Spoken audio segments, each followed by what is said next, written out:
Welcome to this Let's Count lesson all about the census.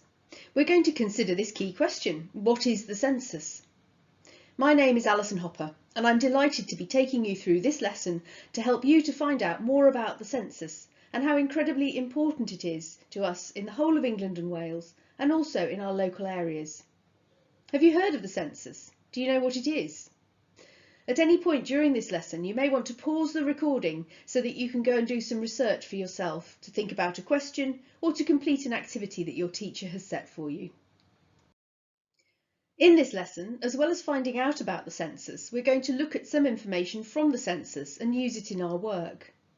Here are some links that will be useful to you and your teachers. The first is to the NOMIS website, where all the information from the census is stored. There is a user guide on how to access this information.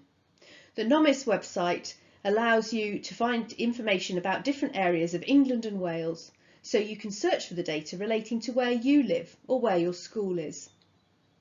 In this lesson, we will find out about the census, a bit about the history, and also about what the census is for, what its purpose is, and why it is important.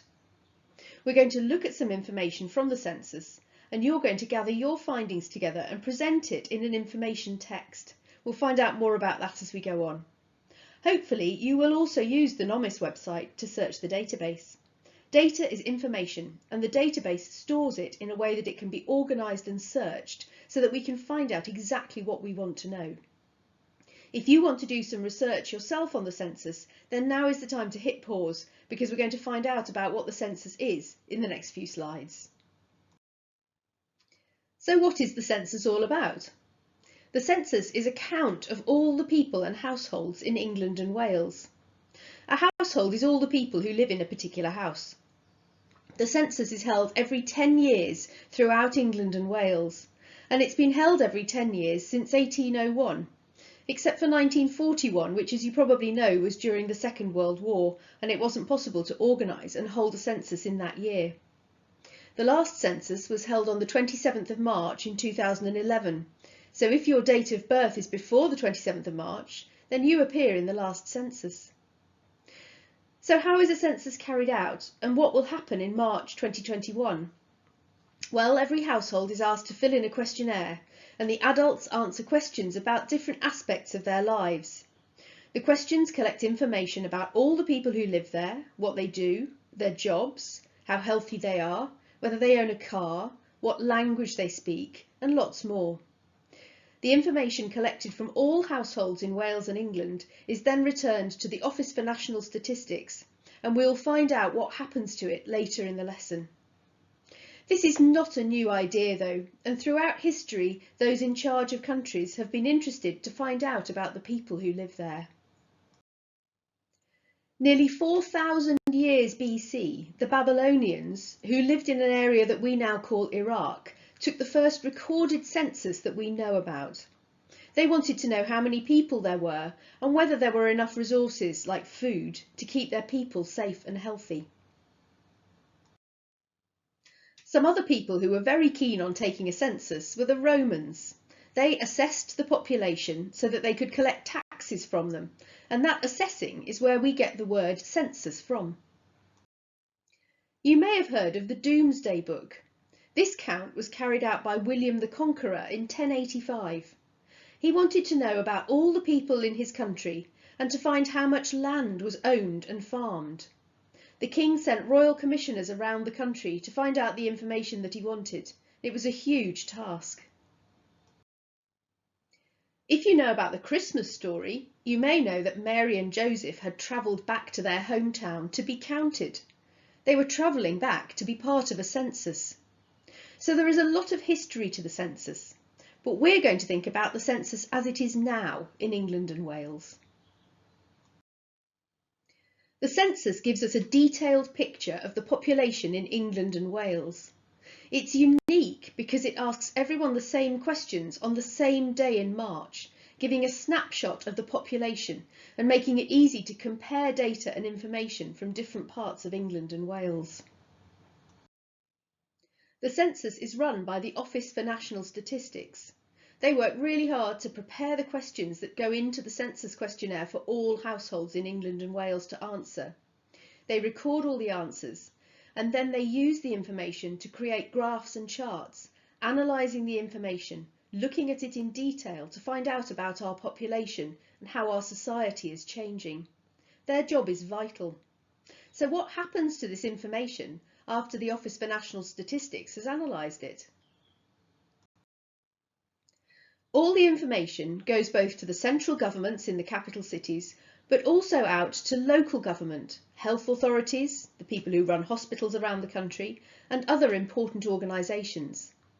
It is the local government who use the information to make important decisions and to plan developments so that we all have access to housing, to schools, to hospitals and doctors, that the buses run and that the road system is maintained and developed where it needs to be. The plans that they make help prepare us for the next 10 years until the next census is held. The census taken in 2011 has been informing all the work that has gone on in the last 10 years, and the information that we get from the next census in March 2021 will help them to inform what happens in the future. We've talked about the fact that censuses have been held for thousands of years, and the information can help us to find out about life in the past. The census information from Wales and England becomes available to all over time. You may know of someone who is researching the history of their family or perhaps the local area, and they may use information from historical censuses to help them to find out about what happened in the past. I hope you can see how important the census is. I think we should have a look more closely at what the census can tell us. Here is some data from the 2011 census from one small part of the country. What do you think the information in this table is telling us? Have a look and a think. You may want to pause the recording here. Hopefully you can see that this is telling us how many people live in this area and what their ages are. Why do you think the ages have been split up in this way? We've got children aged 0 to 17 years, adults aged 18 to 29, adults aged 30 to 44, 45 to 64, and aged 65 and over. Why do you think the ages have been split up like that? Where are most children between the ages of 0 and 17? What about adults over the age of 65? Can you describe what most people are doing when they are in those 5 age groups? You might want to pause the recording again to think about or discuss that before we move on to the next slide. We've added in some more data here. The last slide looked at data from the 2011 census, and we've now added in the similar data from the 2001 census 10 years earlier. What can we learn from this data? Let's think about the children who were 0 to 17 in 2001. If you'd just been born then, you will still be in the 0 to 17 group in 2011. But if you were 17 in 2001, then you will now appear as one of the 18 to 29-year-olds in the 2011 census data. So in 2001 they were part of the 1,340 children aged 0 to 17, and now they are one of the 865 adults aged 18 to 29 in the 2011 census.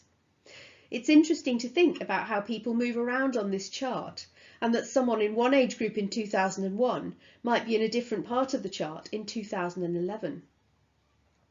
Is there a reason why they might have been on this chart in 2001 but not be on it at all in 2011? Do they still live in this part of the country? What do you notice has changed between the two censuses? Pause the recording and try and spot 3 things that have happened between these two censuses being taken. I'm going to tell you a couple of things that I noticed about this data. I looked at the children aged 0 to 17. That age range is everyone who is defined as being a child, either at school or before they go to school. I noticed that the number has not changed much in those 10 years. It's risen slightly by 47, but that's not a big change when we look at the overall number of 1,300. A bit more of a change is that there are now more adults aged 18 to 29. If I do some rounding and estimating, I can say that the number has increased from about 780 to about 860, which is an increase of around 80. What would that mean for an area if I have 80 more people aged 18 to 29? What do they do? How do they like to spend their leisure time? They might be into sports or enjoy going to the gym. Can the sports centre in this area cope with this larger number of people wanting to use their facilities? They might like to go out to the cinema in the evenings. Is there a cinema or a venue with live music that they can visit? I also looked at the adults aged 45 to 64, and I noticed that, well, there are a lot more in 2011 than there were in 2001. Let's see if we can estimate. If I round the numbers to 1,500 and 1,900, that is 400 more adults in that age group living in this area. What has happened? Where are those extra people living? Where have they come from? Have other people moved out of the area to make room for these people? Or does this tell us that more houses have been built in this area between these two censuses? This data can tell us a story about what is happening in our local area. Pause the recording again and see if, with the things you noticed, you can tell a story about what has been happening over the 10 years in this area. We've had a look at what the data can tell us and what we might want to find out more about. But what about the future? What about the census that is happening in March 2021 and the one that will happen in another 10 years' time in 2031? What do you think the population will look like in this little part of the country over the next 10 years?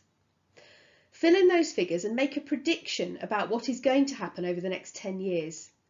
It won't be too long until you can find out if your 2021 prediction was right, but you will have to wait a while to see if you're right about 2031.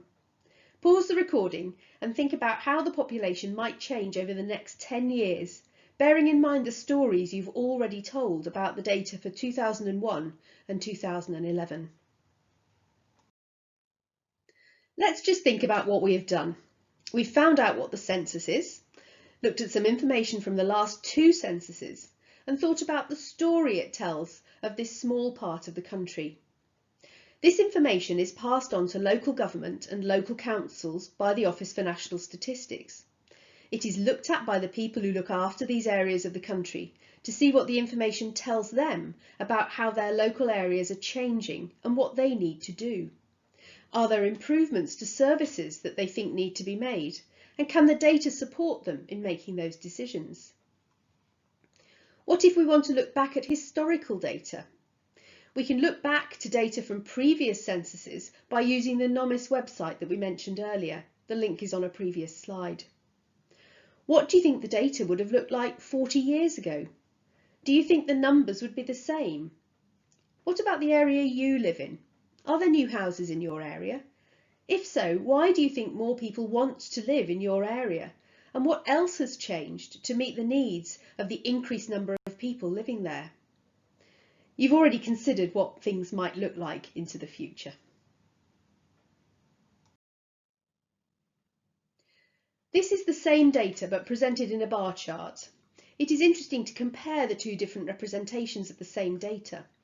What can you see in the graph that you couldn't see in the table? And what can you see perhaps more easily in the table? The bar chart compares the 2001 data in the blue bars with the 2011 data in the orange bars. And you can see that the age groups for each census are side by side so that we can compare the totals and see which have increased and which have decreased over the 10 years. So what do you notice and what questions would you like to ask? Data should want to make us ask questions. So pause the recording and note down the things that you notice about the information and the questions that you would like to ask. I'm sure you've come up with some really interesting questions. I'm going to share with you some questions that I had about this data. I want to know why there are so many more adults aged 45 to 64 in this part of the country in 2011 than there were in 2001. What happens when people get to 65 because the numbers drop off for that older age group? Can we say that most of the people who live here in 2011 are aged between 30 and 64?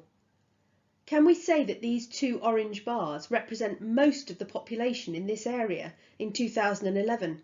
How could we find that out? What about the second set of bars, 18 to 29? What happens when people get to 18? Because there are far fewer people of that age living in this part of the country in both 2001 and 2011. Looking at the information, what sort of a place do you think this would be? What would you see as you walk down the main street or the high street? What and who might you see if you went into the supermarket there? What sort of things do you think there are for people to do in their spare time, evenings and weekends?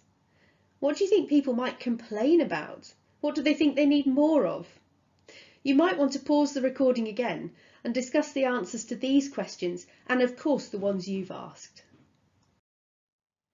What can we do with this information? We're asking every household in England and Wales to fill in the census questionnaire in March 2021, and the Office for National Statistics will then work hard to get the information organised and available to those who need to see it. We've looked at that small part of the data and wondered why there are suddenly more people aged 45 to 64 in that particular part of the country, but younger adults are not choosing to live in this area. What is it about this area that makes that happen? How would you share this information about the changing population of this area with other people? That's going to be the focus for the rest of this lesson. You could create a poster using images and graphs to show how the population is changing. Using graphs and charts on a poster is an interesting way of getting across information, and we will look at that in more detail in a moment. You might decide to write a letter to the local council saying that you've looked at the data and wonder if they have considered what needs to happen to support a changing population. You could explain the changes that you think need to be made in this area of the country in the next 10 years. You could write a letter about your own area using data from the NOMIS website to support what you think needs to change to meet the needs of the population. You could use graphs and tables to support your argument in your letter. Finally, you could design a poster to show how important it is that households fill in the census questionnaire, explaining how the data and information collected is used to make decisions and to create plans for the future. This is an example of something called an infographic. It is presenting information graphically, not just meaning as a graph, but information that has been drawn rather than just written in words. It's a way of showing what is happening using pictures and easy to read graphs. You can see that the graph is very simple. You'd probably get told off in a maths lesson as there isn't a labelled axis or a scale. But it clearly shows that emission rates, pollution rates are falling, and even the text has been written sloping down the line to give extra emphasis. There is one big statistic on the right-hand side, that's 75%. Even if we haven't done a lot of work with percentages and pie charts, the way the information has been presented with a big wind turbine for environmentally friendly power and much smaller images of more polluting forms of generating electricity clearly gets across the message. Pollution from emission is falling and we are producing more environmentally friendly power. So the idea is to use pictures and easy to read information to get your point across. The key messages should be instantly visible without having to read too much. Could you create something like this using census data to get your message across clearly to others? Perhaps you could create an infographic to share what you think needs to happen and how the population is changing in this area or in your own area. This slide has some tips on for persuasive writing, and you may have ideas from when you've done this sort of writing in the past. However you decide to present your findings, a poster, a letter or an infographic, you need to remember who your audience is. Who are you creating this for, and who is going to be looking at your poster, infographic or reading your letter? Make sure that the way you present the information suits your audience. You might be trying to persuade the local council and planners that you need a new sports centre. You will need to use the data that shows the changing ages of people living in your area to support your argument. Think back to other times when you've used persuasive language and perhaps constructed an argument or a debate and used similar features, grammar and vocabulary in this piece of writing. I hope you've enjoyed finding out a bit more about the census and how important it is to encourage every household to fill in the census questionnaire in March 2021 so that we can make sure that the country has the information needed to plan for the future to keep the people of England and Wales safe, healthy and happy. Let's look back at what we've done. We found out what the census is, what the purpose of it is, and learned about this history of the census across the ages. We've looked at data, and I hope you may also have looked at data for your own area using the NOMIS website. We've used the data to tell stories, to ask questions, and we've gathered some findings together and presented them either as information for others or to support a persuasive piece of writing. Or you may have created a poster to encourage people to fill in the census questionnaire, telling them how important their information is to their own area and to the whole of Wales and England. Whatever you've done, I hope that you've enjoyed it and that you will go home and talk to the adults that you live with about the census. Perhaps you will look at the questionnaire in March and see how your information is added, perhaps for the first time, into this huge database of information on Wales and England. This count is important and it matters to us. Thank you.